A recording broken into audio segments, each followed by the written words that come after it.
Takže vítam vás na našej dnešnej prezentácii, kde si približíme tému Java Database Connectivity, skrátene JDBC. Je to technológia, ktorá umožňuje Java aplikáciám komunikovať s databázou a vlastne patrí medzi nejaké základné prvky pri vývoji aplikácií, ktoré pracujú s dátami. Môžeš posunúť? Čiže najskôr si popíšeme, čo budeme dneska rozprávať. Čiže ja vám dneska niečo poviem o tom, čo je JDBC a o architektúre JDBC. Následne Alex bude rozprávať kroky pri práci s JDBC a nejaké dôležité triedy a rozhrania. Budeme pokračovať s typy ovládačov a výhody preparate statementu a nakoniec všetko prehľadne ukážeme v kóde. Ďalej. Čiže čo je JDBC? JDBC je štandardizované API, aplikačné programovacie rozhranie v jazyku Java, ktoré slúži na komunikáciu s relačnými databázami. Umožňuje Java aplikáciám odosielať SQL príkazy, získať a spracovať výsledky a vykonávať rôzne databázové operácie. Kľúčovou súčasťou JDBC sú teda ovládače, drivere, ktoré zabezpečujú spojenie medzi aplikáciou a konkrétnou databázou. Existuje viacero typov ovládačov, každý prispôsobený pre iný databázový systém. Vďaka tomu môže byť aplikácia flexibilná a nezávislá od konkrétnej databázy, stačí v podstate vymeniť driver. No vo väčšine prípadov tieto drivery nie sú dostupné v projekte, treba ich stiahnuť a dokážu a potom pridať do projektu. Nachádzajú sa väčšinou na oficiálnych stránkach poskytovateľov databáz. Dobrou správou je, že samotné JDBC je súčasťou Java SE, takže základné funkcionality sú dostupné bez ďalších inštalácií v balíku Java SQL. Môžete ďalej. A ďalej sa pozrieme teda na architektúru JDBC. A na obrázku môžete vidieť prehľadnú architektúru JDBC, ktorá ukazuje, ako Java aplikácia komunikuje s rôznymi databázami prostredníctvom jednotlivých vrstiev. Teda prvým komponentom tejto architektúry je Java aplikácia, je to zdroj požiadaviek, tu sa nachádza váš kód, ktorý potrebuje pracovať s databázou. Následne je JDBC API, rozhranie, ktoré poskytuje štandardné objekty ako connection, statement, prepare statement a result set a iné. Ďalej je tu JDBC driver manager, sprostredkovateľ medzi aplikáciou a konkrétnymi ovládačmi. On vlastne na základe URL dokáže rozhodnúť, ktorý JDBC driver použiť. Potom už samotný JDBC driver, ovládač, ktorý zabezpečuje konkrétnu komunikáciu s nejakou databázou, potom už cieľová databáza. A priebeh komunikácie si môžeme tak jednoducho popísať, že aplikácia pošle SQL požiadavku pomocou JDBC API, JDBC API odozdá požiadavku driver manažéru, driver manažér na základe databázovej URL vyberie správny JDBC driver predloží požiadavku do databázového jazyka a odošle v konkrétnej databáze. Výsledky sa vrácajú späť tou istou cestou až do aplikácie. A to je z mojej strany všetko. Dávam slovo kolegovi Alexovi. Takže vďaka za slovo. Môžeš mi prehodiť slajd? Ďakujem. Takže pri práci s JDBC potrebujeme dodržiavať istý formát krokov. Úvodný krok je vlastne načítanie ovládača. Na to využijeme príkaz, ktorý je napísaný nižšie.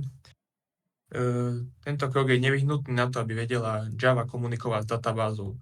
Ovládač predstavuje špecifickú implementáciu JDBC pre konkrétnu databázu.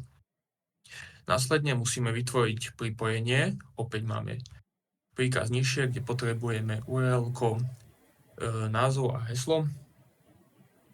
Týmto vlastne nadviažeme spojenie s databázou. Ďalej môžeme už jednotlivo vytvárať tie príkazy. Opäť máme príkaz nižšie toto nám umožňuje posielať jednoduché SQL príkazy do databázy. Opäť existujú aj pokročilejšie typy, ako sú napríklad prepare statement, ktoré nám umožňujú parametrizovať dané dotazy. Následne potrebujeme námi vytvorený príkaz vykonať. Na to slúži opäť metóda execute query. Táto metóda vracia objekt typu result set, ktorý nám vlastne obsahuje výsledky z našej query, z našho dotazu. Môžem ťa poprosiť ďalší slajd. Takže ak už vlastne nám sa vráti ten result set, potrebujeme nejako spracovať výsledky, to je vlastne ten náš 5. krok. Opäť využívame objekt result set. Tento objekt nám umožňuje iterovať cez dáta vrátené z databázy, čítať jednotlivé hodnoty stĺpcov a ďalej ich spracovať. A na záver, keď už sme v podstate ukončili všetko, čo sme potrebovali, máme všetky informácie z databázy, potrebujeme uzavrieť to spojenie týmito konkrétnymi príkazmi nižšie. Dobre, poprosím ťa ďalší slajd. Takže na tomto slajde máme vypísané najdôležitejšie triedy a rozhrania. Takže takou základnou triedou je ten Driver Manager. On vlastne spravuje JDBC ovládače, stará sa o vykonávanie spojenia na základe URL adresy databázy. Následne máme SQL Exception. Vlastne táto trieda zhrňuje všetky výnimky a chyby, ktoré môžu vzniknúť počas komunikácie s databázou. Máme rozhrania, také významné connection, zabezpečuje spojenie s databázou a umožňuje nám vykonávať operácie ako vytváranie príkazov či riadenie transakcií. Následne máme statement, jedná sa o jednoduchý SQL príkaz. Potom máme prepared statement, jedná sa o už zložitejší SQL príkaz, ktorý je parametrizovaný, tým sa vlastne zvyšuje aj bezpečnosť a efektivita danej query. Následne máme result set, ten nám poskytuje prístup k výsledkom z našej query a umožňuje nám prechádzať jednotlivé záznamy a pristupovať ich dátam. Data source je to v podstate alternatívny spôsob získavania spojenia s databázou prostredníctvom connection poolu, čo je efektívnejšie najmä v prípade väčších aplikácií.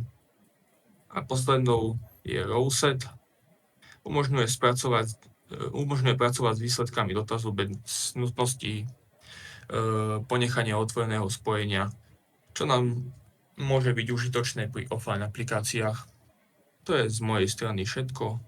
Dávam slovo ďalej. Ďakujem. Ahojte, takže už sme si spomenuli, že JDBC používa nejaké tie drivere, respektíve ovládače. Sú 4 základné, ja vám poviem ku každému bližšie. Myslím si, že môžeme začať hneď prvým typom. Poprosím ďalší slajd.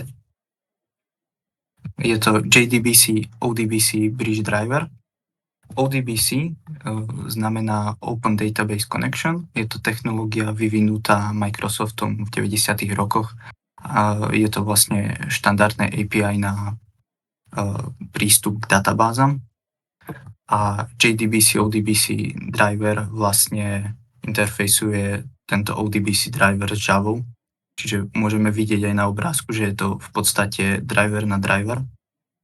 Jeho výhodou je to, že je nezávislý od databázy, avšak vidíme, že to nemôže byť veľmi efektívne, keďže sú to vlastne 2 drivere,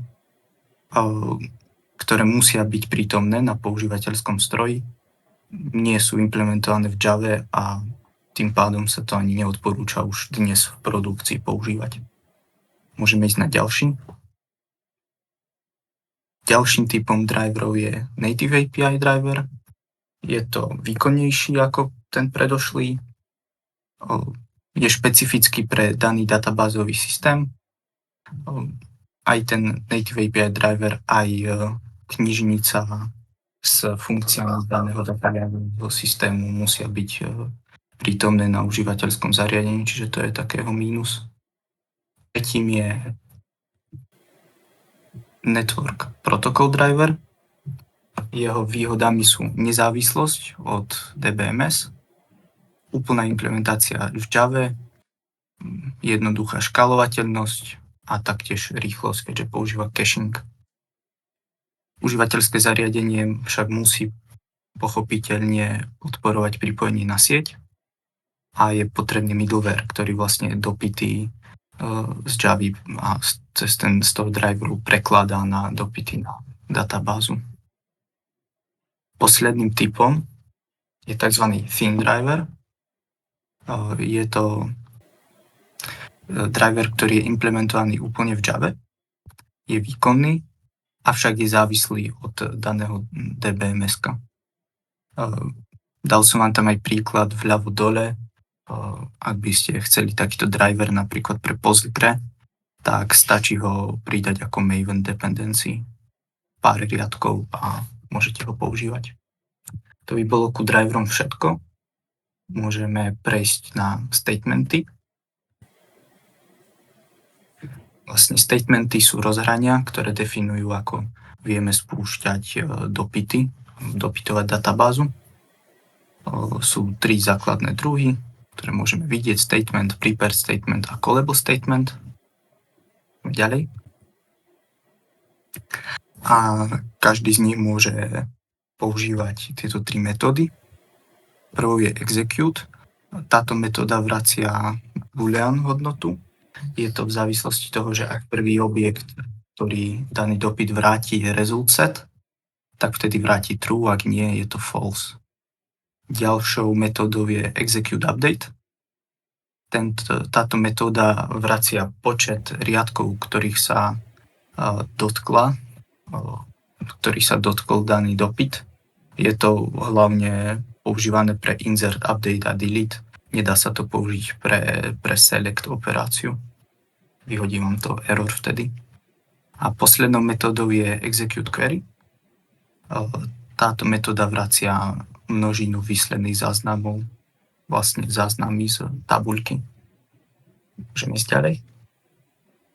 Výhody obyčajného statementu je, že je vhodný pre dopyty, ktoré buď idú len raz, alebo sú to DDL dopyty.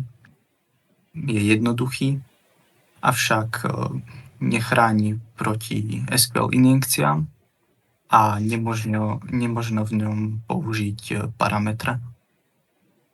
Ďalším druhom je prepare statement. Ten už možno použiť s parametrami, taktiež je výkonný, tiež používa caching a je odolný voči SQL injekciám. Pomocou funkcií setString a setInt vieme vlastne vždy zabezpečiť, že do daného parametru ide taký typ, aký tam má byť. Posledným typom je callable statement. Tento sa používa na volanie SQL procedúr. Dokáže brať aj vstupné, aj výstupné parametre. To by bolo asi všetko. Môžeme prejsť na live code session.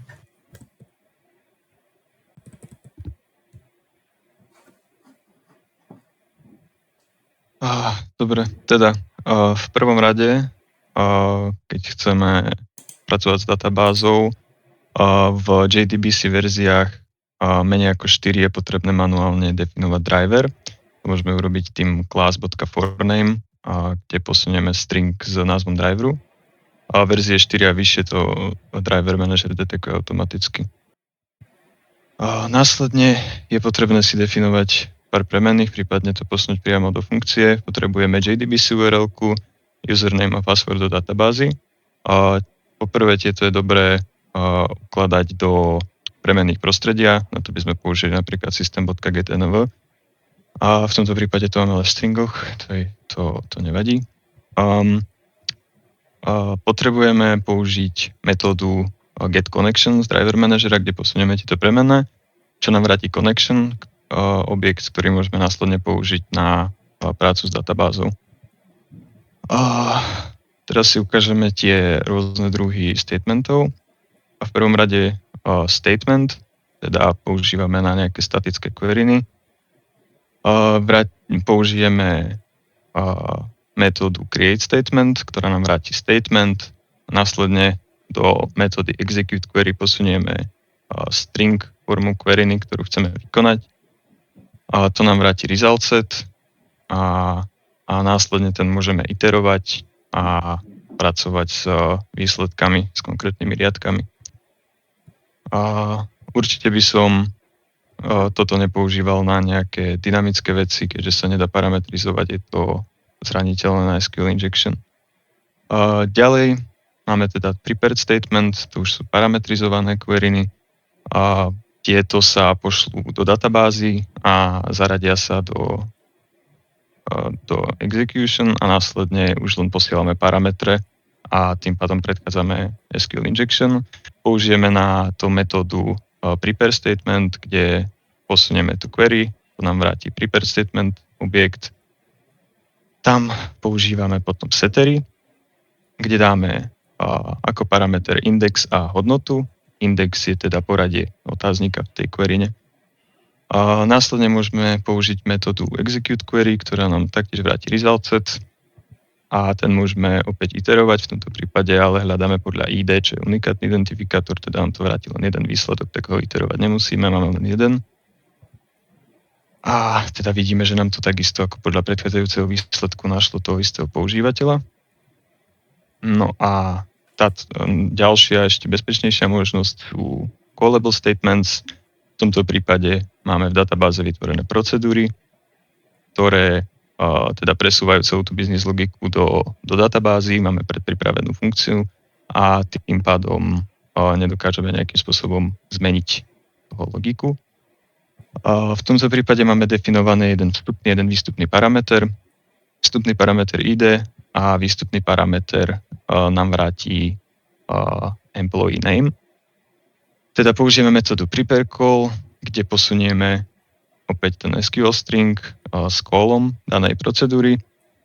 Nastavíme si parameter prvý, teda ID, cez setInt a registrujeme si out parameter, teda povieme JDBC, že očakávame výstup z tejto procedúry a následne procedúru vykonáme cez execute. A v tomto prípade nám to teda vráti výstup a môžeme vidieť, že nám to vráti toho istého používateľa ako aj predchádzajúca funkcia, čo je teda očakávané. A to je teda odo mňa všetko. Posuniem slovo ďalej.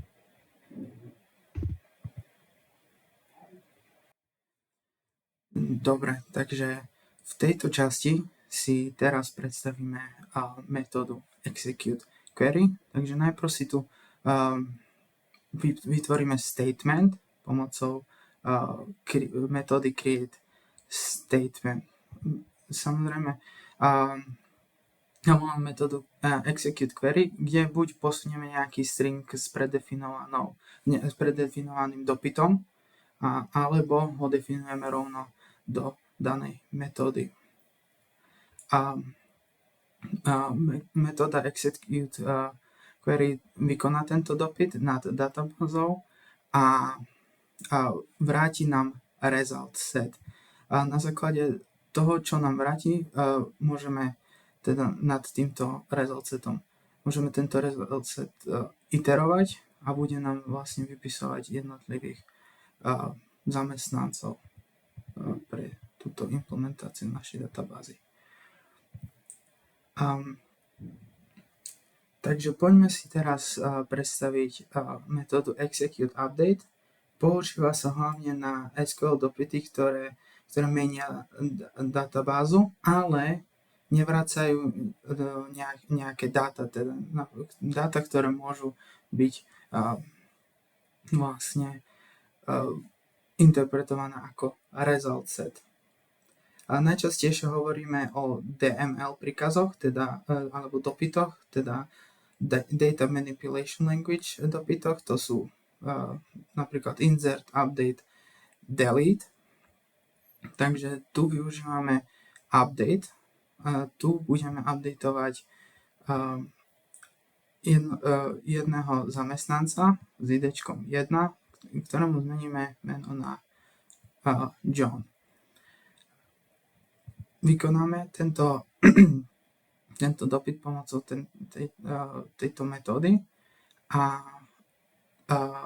ona vracia počet riadkov, ktoré boli zmenené v rámci vykonania tohto dopytu. Takže tu si aj vypíšeme, koľko riadkov bolo zmenených. Keďže to bolo pre konkrétne ID, tak bol zmenený iba jeden riadok. Tak teraz si predstavíme si príkaz execute, ktorý je v porovnaní s execute update alebo inými viac flexibilnejší, pretože dokáže spracovať dopyty, ktoré nemusia vrátiť nejaké result sety, teda respektíve nevrátia result sety. To sú už, ako už som spomínal, DML dopity, teda inserty, updaty, delety, ale taktiež dokáže spracovať dopity, ktoré vráti nejaké data a pomocou nejakého result setu. Tu napríklad nám tento dopyt vráti result set, pretože máme nejakých employees, máme tam definovanú procedúru, tak po jeho vykonaní vlastne táto metóda vráti boolean. Boolean hodnota bude true, ak je tá prvá hodnota, ktorá sa vráti, result set. A na základe toho si potom vieme správanie programu upraviť tak, že keď je tam nejaký ten result set, ktorý sa vrátil, tak ho získame pomocou get metódy a môžeme ho iterovať a vypísať si vlastne jednotlivých employees na základe toho select statementu, ktorý sme vykonali. No a ešte si predstavíme transaction control.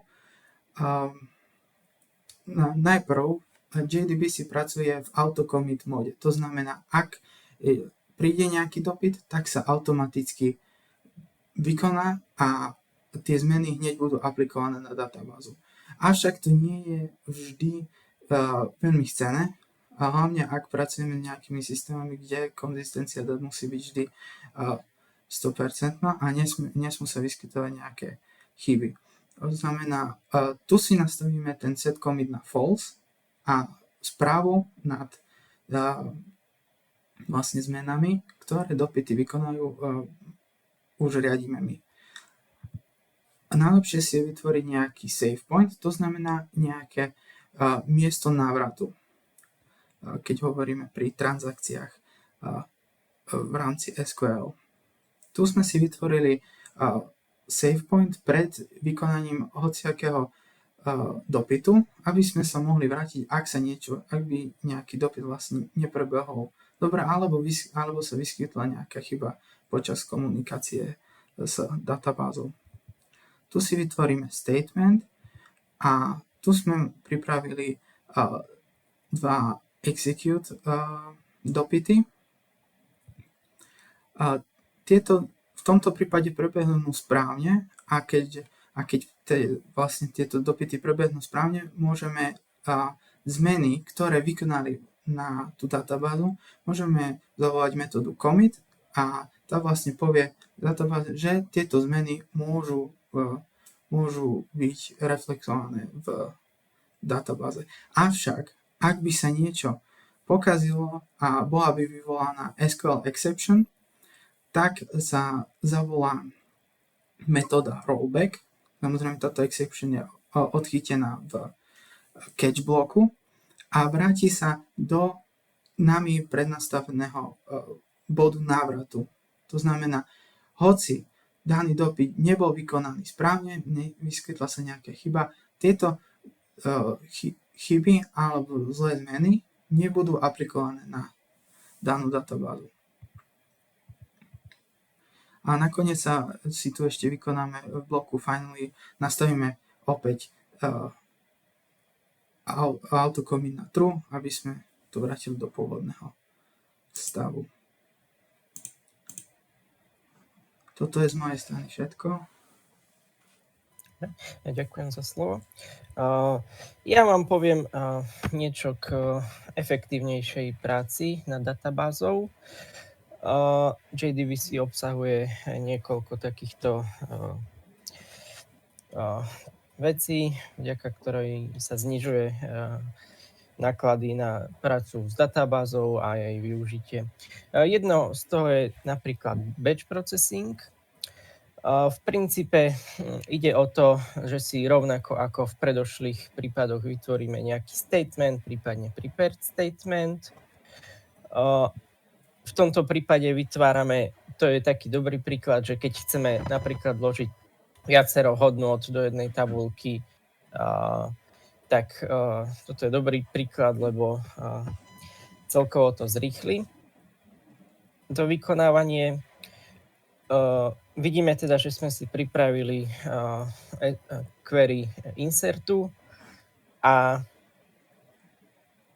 do tejto query si teda postupne popridávame hodnoty. Vidíme teda, že ID, meno, vek a e-mail. A pomocou príkazu add batch tento príkaz, respektíve túto parametrizovanú query pridáme do batchu, respektíve do zoznamu, ktorý sa neskôr vykoná. Pridáme teda aj ďalšieho používateľa pre náš príklad. Znova pridáme do tohto batchu. A teda nakoniec vykonáme všetky tieto príkazy naraz. Namiesto toho, aby sa tieto jednotlivo vykonávali zvlášť, tak sa vykonávajú naraz, tým pádom sa zníži záťaž na databázový server. Nastavili sme si auto-commit na false, tak musíme tu ešte commitnúť. A okrem toho teda vidíme, že ako bolo predtým v execute query, tak vidíme, koľko riadkov ovplyvnil tento dopyt a keďže sme ich vykonali viac naraz, tak sa správame k tomu ako zoznamu. Samozrejme musíme zabezpečiť nejaké exceptiony, ktoré sa vykonajú náhodou. Dobre, a ďalším príkladom zvýšenia efektívnosti práce na databázou by bol napríklad pooling, ktorý máme uložený tuto v pooling deme. Pooling sa využíva hlavne pri aplikáciách s vysokou premávkou, napríklad pri takých webových aplikáciách, ktoré majú niekoľko používateľov, niekoľko dopytov za sekundu a viac. V princípe ide o to, že udržiavame otvorené spojenia s databázou a využívame ich, keď nám príde dopyt alebo request od používateľa. Tieto spojenia nezatvárame, neotvárame nové, zníži sa tým vlastne tá záťaž na databázový server z otvárania a zatvárania pripojení. Ako vidíme, ešte kolegu poprosím troška vyššie scrollnúť. Využívame preto takýto Hikari pooling knižnicu. Nejde o nič komplikované, podobnú vec si viete naprogramovať, dajme tomu aj vy. Ide o to teda, že sa tam vytvorí niekoľko teda spojení s databázou a potom, keď treba, aby sme komunikovali s databázou, tak požiadame túto triedu troška nižšie, poprosím kolegu. Požiadame túto triedu o pridelenie nejakého spojenia, ešte jemne nižšie. A vlastne táto trieda si ukladá, že či sú nejaké spojenia dostupné, či nie sú využívané zrovna. Ak nie sú, tak nám vráti spojenie, potom keď ukončíme komunikáciu, tak ho zase uvoľníme. Dobre, môžeme teda pokračovať v praxi, ako to vyzerá. Vidíme, že je to teda veľmi podobná situácia ako predtým. Vytvoríme si statement, teda ako som hovoril ešte tam vyššie v tom try, vidíme, že connection nevytvárame manuálne nad databázou, ale vyžiadame si od tohto pooling správcu, v našom prípade Hikari. A vidíme, že teda už potom to prebieha normálne, vytvoríme si statement, vykonáme dopyt na databázou, výsledok z dopytu príde normálne, ako bežne. A čo je teda dôležité nakoniec, dobre, môžeme ísť ďalej. Dôležité teda nakoniec uzavrieť tento. Dobre,